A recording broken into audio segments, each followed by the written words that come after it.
Assalamualaikum warahmatullahi wabarakatuh. Nama saya Nurul Azimah binti Azhari, nombor matrik 17 DIB 20F2005. Saya daripada kelas DIB 3A. Assalamualaikum warahmatullahi wabarakatuh. Nama diberi Nurin Zafira binti Rohizam dengan nombor matrik 17 DIB 20F2010.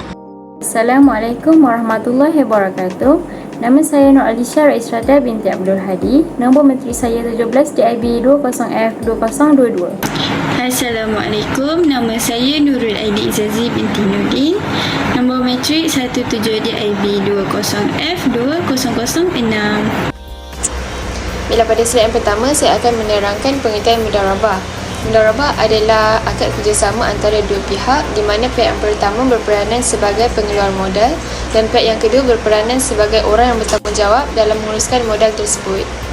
Baiklah, di awal kesepakatan ini, kedua-dua belah pihak telah berjanji bahawa keuntungan yang diperolehi mestilah dibahagi sama rata antara kedua belah pihak. Satu manfaat kepada orang yang mempunyai modal tetapi dia tidak mempunyai ilmu untuk memulakan perniagaan. Jadi mereka akan bekerjasama antara satu sama lain untuk menjalankan perniagaan mereka sehingga berjaya. Seterusnya, jenis mudharabah ada dua, iaitu yang pertama mudharabah mutlaqah dan yang kedua adalah mudharabah muqayyadah. Baiklah, mudharabah mutlaqah bermaksud pemberi modal tidak akan menentukan apa jenis usaha ataupun cara yang akan digunakan untuk memajukan perniagaan mereka tersebut.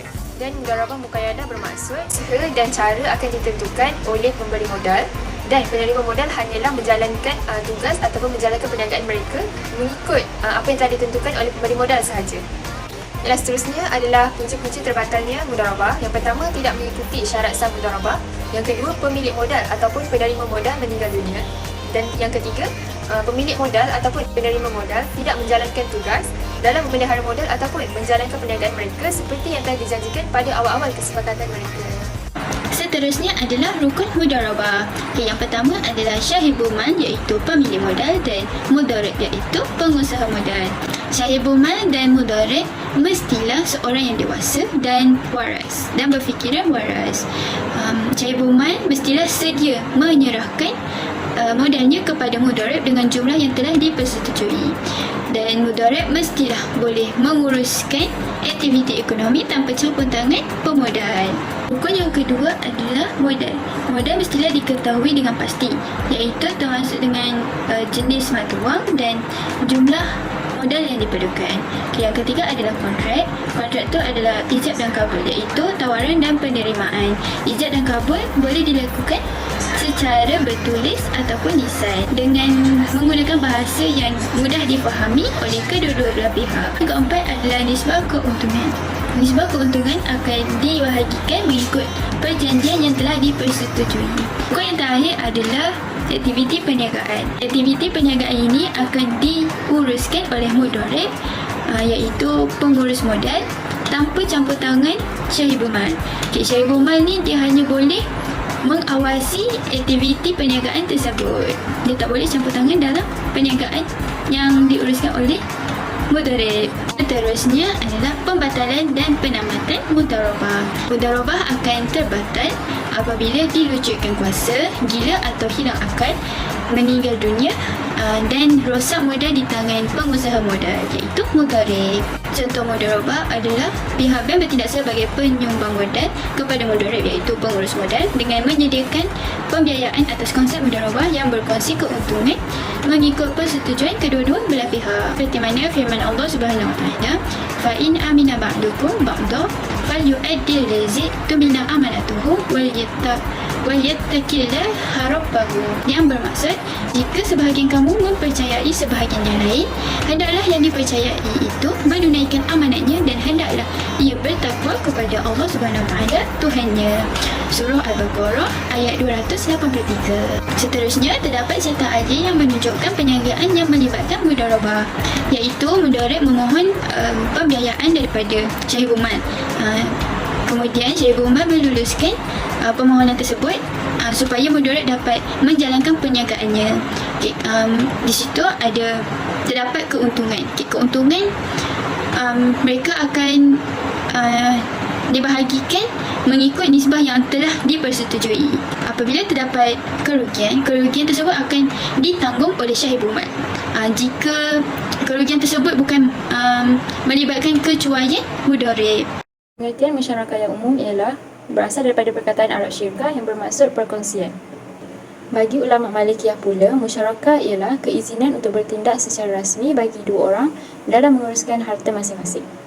Ulama Syafi'iyah pula ialah hak bertindak secara rasmi bagi dua orang atau lebih atas sesuatu kepunyaan bersama. Ulama Hanafiyah pula, akad ini meterai antara dua pihak yang berkongsi modal dan keuntungan. Rukun dan syarat masyarakat terbahagi kepada tiga, iaitu yang pertama, pihak yang berakad, yang kedua, subjek akad, dan yang ketiga, sighah. Contoh pihak yang berakad ialah baligh, berakal dan rela. Contoh subjek akad ialah apa-apa jenis modal tetapi mesti diketahui dengan jelas. Contoh sighah pula mesti dalam satu majlis, yang kedua jelas dan yang ketiga mesti berkesinambungan. Seterusnya, pembahagian musyarakah.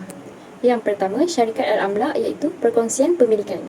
Syarikat al-amlak terbahagi kepada dua, iaitu yang pertama, syirkah al-ikhtiyar dan syirkah al-ijbar. Syirkah al-ikhtiyar ialah perkongsian atas dasar pilihan bersama. Contohnya membeli rumah.